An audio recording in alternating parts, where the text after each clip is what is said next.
Hi, thank you for receiving my call. I have Thank a you. question about the uninsured voters.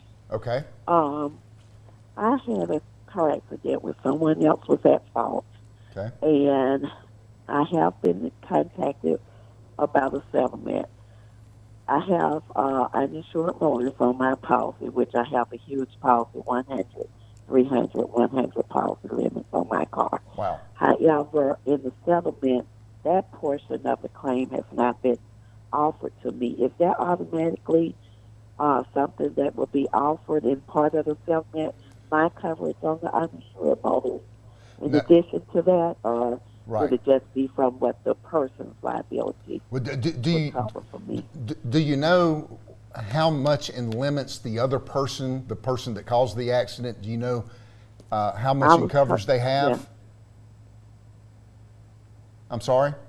Yes, I do know how much. They said that I was told that they had 25,000. Okay. And were you hurt bad? I had head injury, well, concussion. I was treated for back and shoulder injury. Okay. However, I have been released from both doctors. Okay, and but hey, and thank you very much, Renee, for the question. That is a wonderful question. We get that a lot.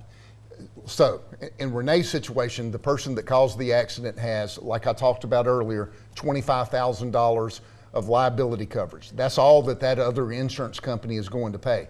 Fortunately, Renee has it sounds like a very good uninsured motorist coverage. But Renee, the answer to your question is no.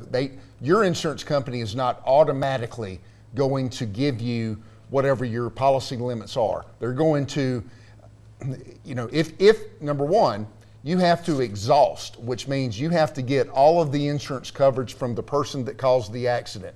So your uninsured motorist coverage doesn't kick in until you receive all of the limits from the person that caused the accident.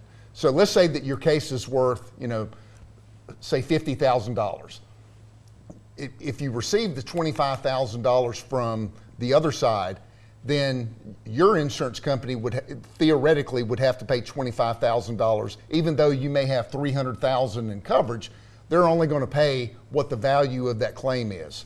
And so, but it's always good. Again, I'm so glad to hear that you've got a lot of uninsured motorist coverage, but you need to be very careful because you do not need to settle. You can't settle for less with the other side's insurance company. Let's say that you settle for $15,000 with the other person's insurance company.